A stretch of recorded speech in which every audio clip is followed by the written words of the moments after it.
이 세상 가장 아름다운 순종의 눈물, 온 세상 다시 빛나게 한 생명의 눈물, 그가 이 땅에 오신 이유 죽어야 살게 되고 져야만 승리하는 놀랍고 영원한 신비, 지으신 그대로 회복시킨 우리의 창조주 그리스도, 십자가의 길로 아버지 뜻 이루셨네. 그가 이 땅에 오신 이유, 이제 우리에게 맡겨진 그 소망, 그 사랑, 그 생명, 아름답고 눈부신 십자가의 길, 우리가 이 땅에 살아갈 이유.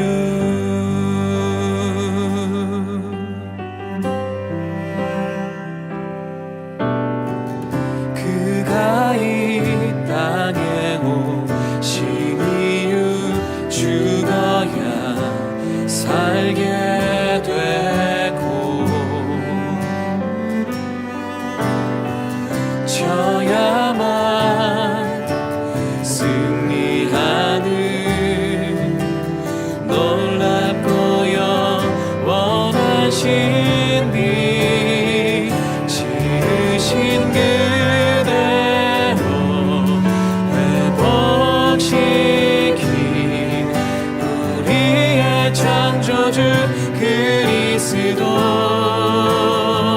십자가의 길로 아버지 뜻 이루셨네. 그가 이 땅에 오신 이유, 이제 우리에게 맡겨진 그 소망, 그 사랑, 그 생명, 아름답고 눈부신 십자가의 길, 우리가 이 땅에 살아갈 이유, 지으신 그대로 회복시킨 우리의 창조주 그리스도, 십자가의 길로 아버지 뜻 이루셨네. 그가 이 땅에 오신 이유, 이제 우리에게 맡겨진 그 소망, 그 사랑, 그 생명, 아름답고 눈부신 십자가의 길, 우리가 이 땅에 살아갈 이유, 지으신 그대로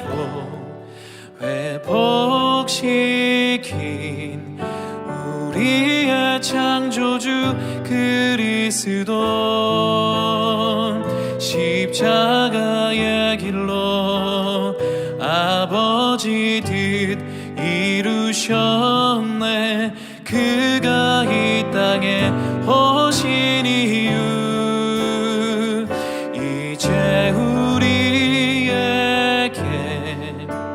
맡겨진 그 소망, 그 사랑, 그 생명, 아름답고 눈부신 십자가의 길, 우리가 이 땅에 살아갈 이유.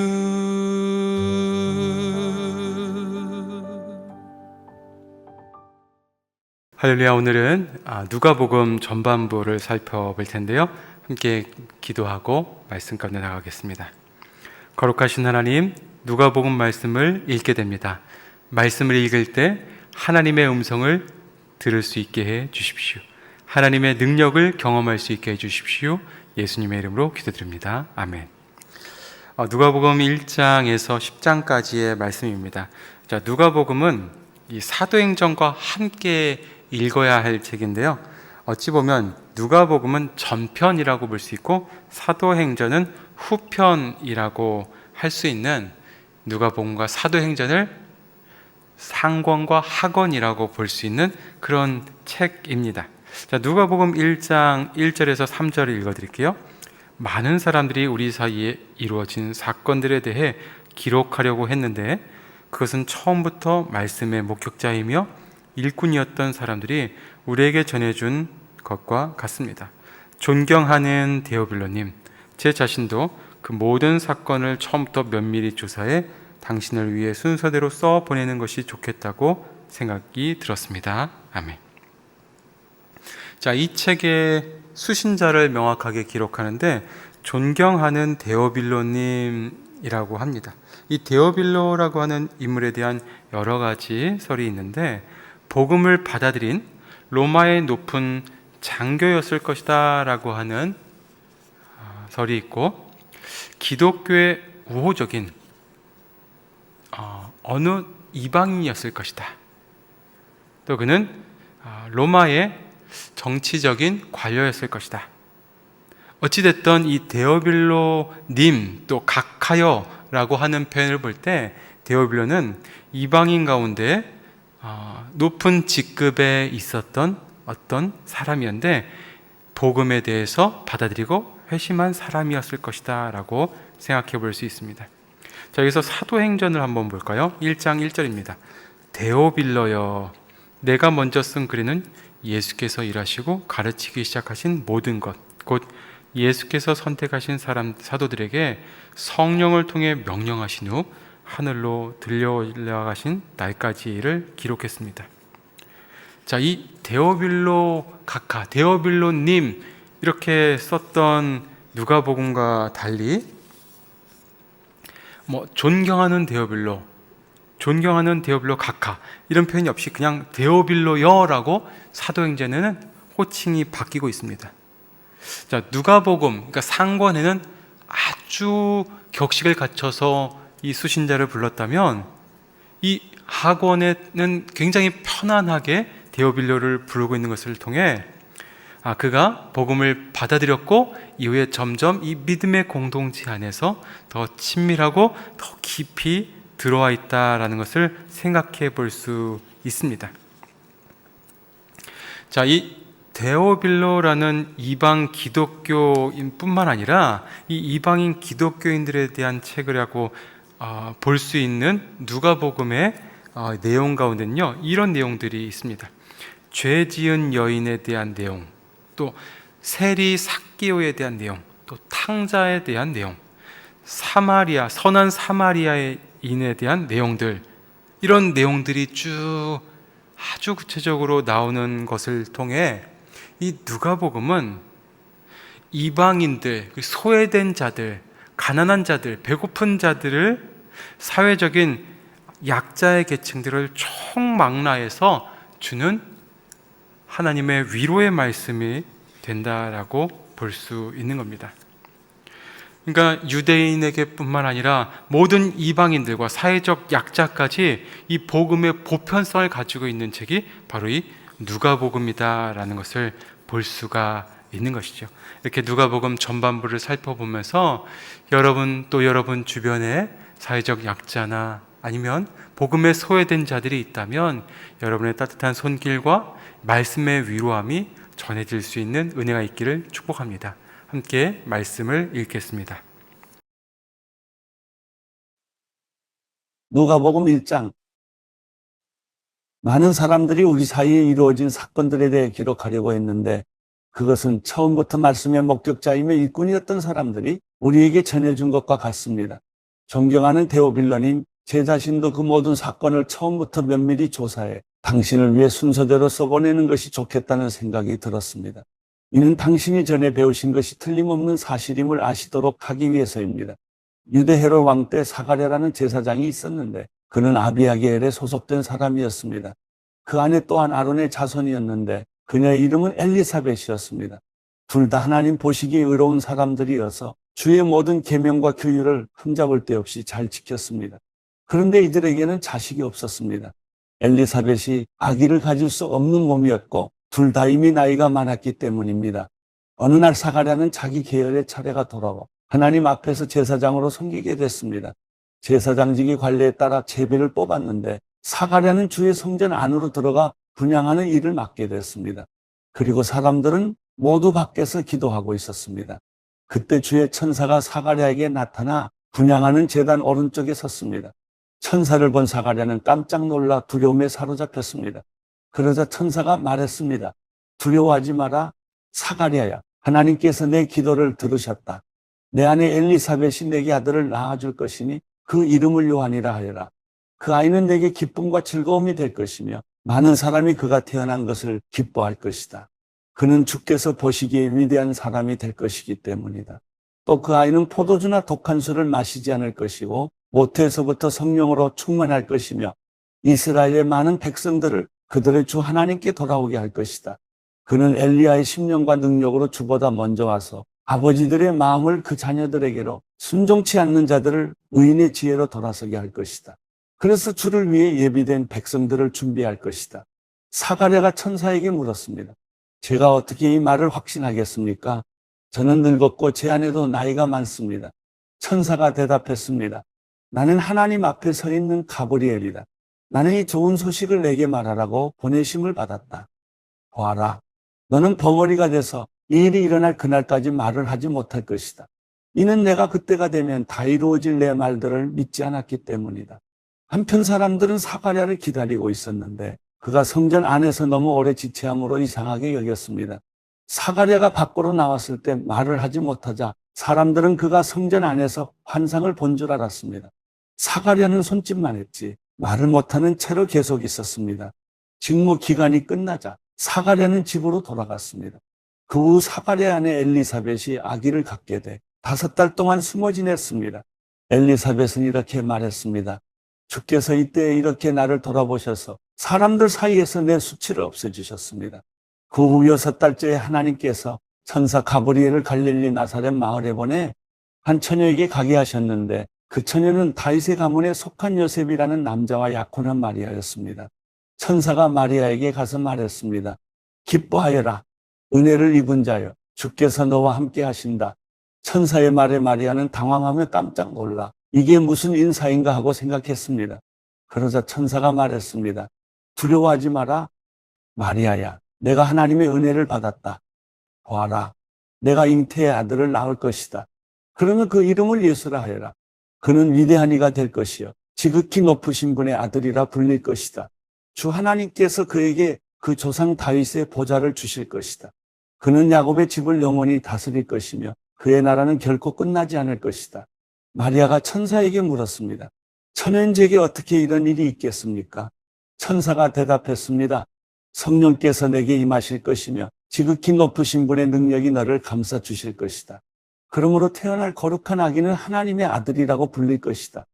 보아라, 내 친척 엘리사벳도 그렇게 많은 나이의 아이를 가졌다. 아이를 갖지 못하는 여자라 불렸는데 임신한 지 벌써 6달째가 됐다. 하나님께는 불가능한 일이 전혀 없다. 그러자 마리아가 대답했습니다. 보십시오. 저는 주의 여종입니다. 당신의 말씀대로 제게 이루어지기를 원합니다. 그러자 천사가 마리아에게서 떠나갔습니다. 그 무렵 마리아가 일어나 유대 산골에 있는 한 마을로 서둘러 갔습니다. 그리고 그녀는 사가랴의 집에 들어가 엘리사벳에게 인사를 드렸습니다. 엘리사벳이 마리아의 인사를 받을 때 뱃속에 아기가 뛰놀았고 엘리사벳은 성령으로 충만해져 큰 소리로 외쳤습니다. 당신은 여인들 중에 복을 받았습니다. 당신의 뱃속에 있는 아기도 복을 받았습니다. 내 주의 어머니께서 내게 오시다니 이게 어찌 된 일입니까? 보십시오. 당신의 인사말이 내 귀에 들릴 때 내 뱃속에서 아기가 기뻐하며 뛰놀았습니다. 주께서 하신 말씀이 정말 이루어질 것을 믿은 여인은 복이 있을 것입니다. 그러자 마리아가 말했습니다.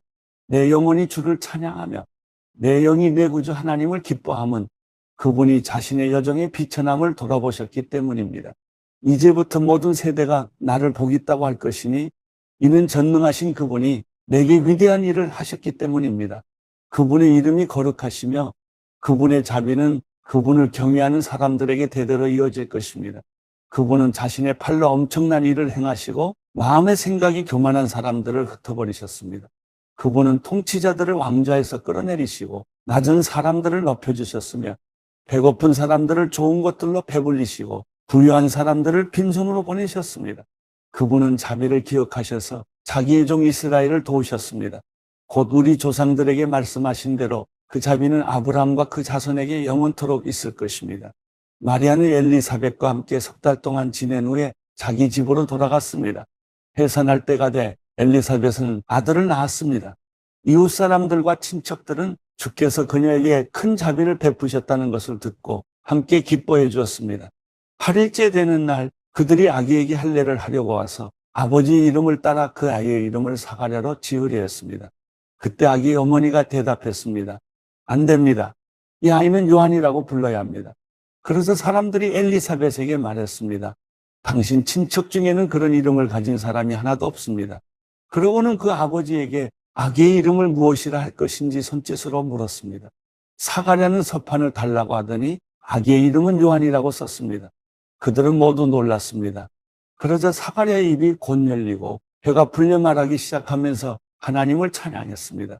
근처에 사는 사람들이 모두 두려워했고 이 모든 일은 온 유대 산골에 두루 퍼져 사람들의 이야기거리가 됐습니다. 이 말을 들은 사람마다 모두 이를 마음에 새기며 이 아기가 대체 어떤 사람이 될까 하고 말했습니다. 그것은 주의 손이 그 아기와 함께 했기 때문입니다. 그의 아버지 사가랴가 성령으로 충만히 예언했습니다. 주 이스라엘의 하나님을 찬양하라. 주께서 자기 백성을 돌봐 구원을 베푸셨다. 그분이 우리를 위해 자기의 종 다윗의 집에 구원의 뿔을 들어올리셨다. 이 일은 주의 거룩한 예언자들의 입을 통해 말씀하신 대로 우리를 원수와 우리를 미워하는 모든 사람의 손에서 건지시는 구원이로다. 주께서 우리 조상에게 자비를 베푸셨고 자기의 거룩한 언약을 기억하셨다. 이 맹세는 우리 조상 아브라함에게 하신 것으로 우리를 원수들의 손에서 구출하사 두려움 없이 주를 섬겨 우리가 주 앞에서 평생토록 거룩하고 의롭게 살도록 하셨다. 너 아기야, 너는 지극히 높으신 분의 예언자로 불릴 것이요 주보다 앞서가서 주의 길을 예비할 것이며 주의 백성에게 그들의 죄를 용서해줘 구원의 지식을 전할 것이다. 이것은 우리 하나님의 온유하신 자비로 말미암은 것으로서 태양이 높은 곳에 떠올라 어둠과 죽음의 그늘에 앉은 우리에게 빛을 비춰 우리의 발을 평화의 길로 인도할 것이다. 그 아기는 자라면서 영이 강건해졌고 이스라엘 백성들에게 공개적으로 나타나는 날까지 광야에서 살았습니다. 누가복음 2장. 그 무렵 아우구스투스 황제가 칙령을 내려 전 로마 통치 지역은 호적 등록을 하게 됐습니다. 이것은 구레녀가 시리아의 총독으로 있을 때 실시된 첫 번째 호적 등록이었습니다. 그래서 모든 사람은 호적을 등록하기 위해 각각 자기 고향으로 갔습니다. 요셉도 갈릴리 나사렛 마을을 떠나 다윗의 마을인 유대 땅 베들레헴으로 올라갔습니다. 요셉은 다윗 가문의 직계 혈통이었기 때문입니다. 그는 약혼한 마리아와 함께 호적을 등록하러 그곳에 갔습니다. 그때 마리아는 임신 중이었습니다. 그들이 그곳에 머무른 동안 해산할 때가 돼 마리아는 첫 아들을 낳고는 아기를 천으로 싸서 구유에 눕혔습니다. 여관에는 그들이 들어갈 빈방이 없었기 때문입니다. 한편 목자들은 바로 그 지역 들판에서 살며 밤의 양떼를 지키고 있었습니다. 주의 천사가 그들 앞에 나타나 주의 영광이 그들을 환하게 둘러비추니 그들은 너무나 두려웠습니다. 천사가 말했습니다. 두려워하지 마라. 보아라. 내가 모든 백성에게 큰 기쁨이 될 좋은 소식을 너희에게 알려준다. 오늘 구주이신 주 그리스도가 다윗의 동네에서 태어나셨다. 너희가 천에 쌓여 구유에 누워있는 아기를 볼 것인데 그것이 너희에게 표적이 될 것이다. 갑자기 그 천사와 함께 하늘의 군대가 큰 무리를 이루며 나타나 하나님을 찬양하며 말했습니다. 지극히 높은 곳에서는 하나님께 영광이요, 땅에서는 하나님의 은총을 입는 사람들에게 평화로다. 천사들이 떠나 하늘로 올라가자 목자들이 서로 말했습니다. 베들레헴으로 가서 주께서 우리에게 말씀하신 일이 정말 일어났는지 보자. 그래서 그들은 서둘러 가서 마리아와 요셉과 아기를 찾아냈습니다. 과연 아기는 구유에 누워 있었습니다. 그들은 아기를 보고 나서 그 아이에 관해 들은 말을 알려주었고 그 말을 들은 모든 사람들은 목자들이 한 말에 놀랐습니다.